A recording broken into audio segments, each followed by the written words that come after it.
Oops, move my camera. Okay, so today I'm driving the GT3 Touring edition of the 992 generation. This is a companion video to the GT3 video I did a few days ago. So watch that video first, because I'm not going to repeat all the information about the GT3s. I'm just talking about what the difference is between the GT3 Standard Edition and the Touring Edition, which I'm driving today. And the reality is that there's very little difference in the driving experience between a regular GT3 and the GT3 Touring. Really, it's cosmetic changes, no wing on the back, some paint differences with the paint. I'll walk through that in a minute. But the biggest difference, of course, is how difficult it is to get a Touring compared to the regular GT3. These are much rarer cars, and as such, not only more difficult to buy new, but actually quite difficult to buy second-hand as well. And Porsche don't give a reason why they limit the number of Touring editions. They just do. You know, Porsche's not interested in selling too many GT3s. It doesn't help with their carbon numbers. But yeah, certainly if I wanted a GT3, I'd want the Touring. I don't want that silly wing on the back. This is just a prettier car as far as I'm concerned, and it flies a little bit more below the radar. But of course, it's still the same craziness to drive. Off we go.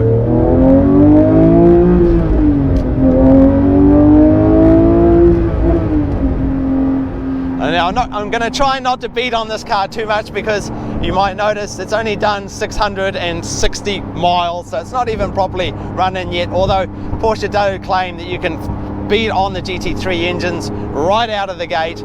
Yeah, so I'm going to try and respect this car a little bit by not beating on it too much, but it's so tempting because the howl of that engine is really what makes the GT3 so special.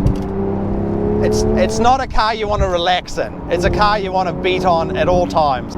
That said, this GT3 Touring does feel more comfortable than the regular GT3 that I drove the other day. And there's a couple of reasons for that. First of all, this one's got the 18-way seats, which are significantly more comfortable, obviously more adjustable than the bucket seats.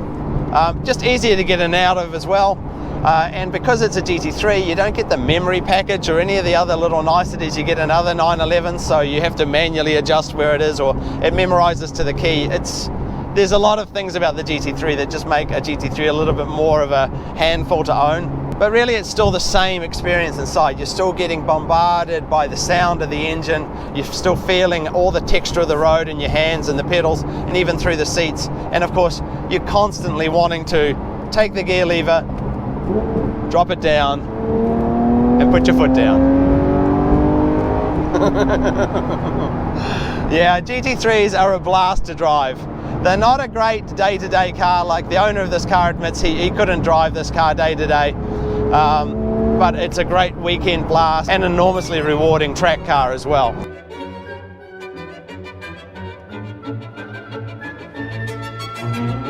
Okay team, let's take a closer look at the details of this car, starting with, of course, the Touring package.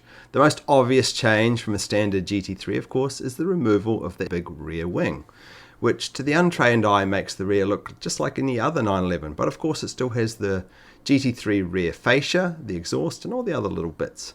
There's also this little Touring package badge.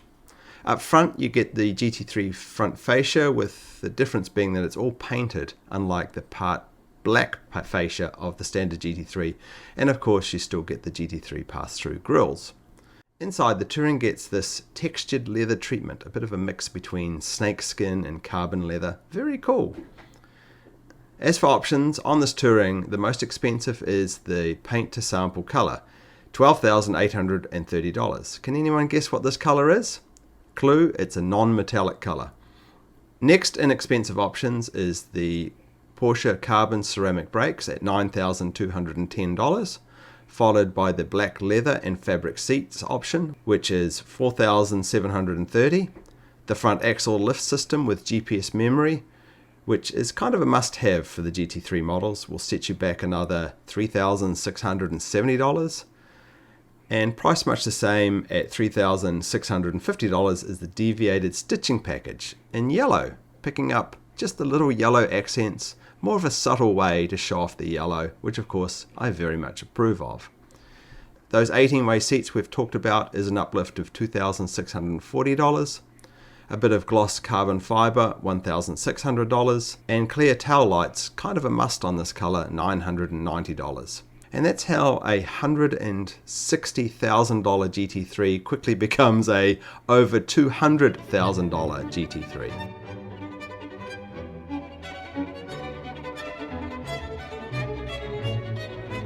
But with the Touring Edition, you get all of the madness of having a GT3, but it's a little more subtle on the outside, and I think that's what Touring Edition owners love, and that's certainly what I love about them. If you wanted to daily drive your GT3, certainly the Touring Edition's the one to do, and certainly the 18 ways is the way to do it. The downside of the 18 ways, of course, is that people expect the bucket seats in a GT3, and so you get a little more resale, but personally I would get the 18 ways every day. They're just a far more comfortable set of seats, and this car has been configured so beautifully in this blue with the yellow stitching. But let me stop speaking for a moment and just do this.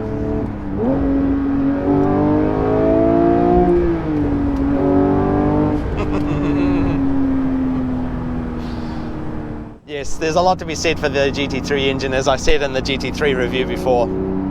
This car also has the manual transmission like the other one that I drove. You know, the manual transmission in the GT3 is quite a different experience than the manual transmission in the regular Carreras. Obviously it's a 6-speed, it's a little more clunky, it's very precise, it is a joy to use, it's really peak manual transmission experience.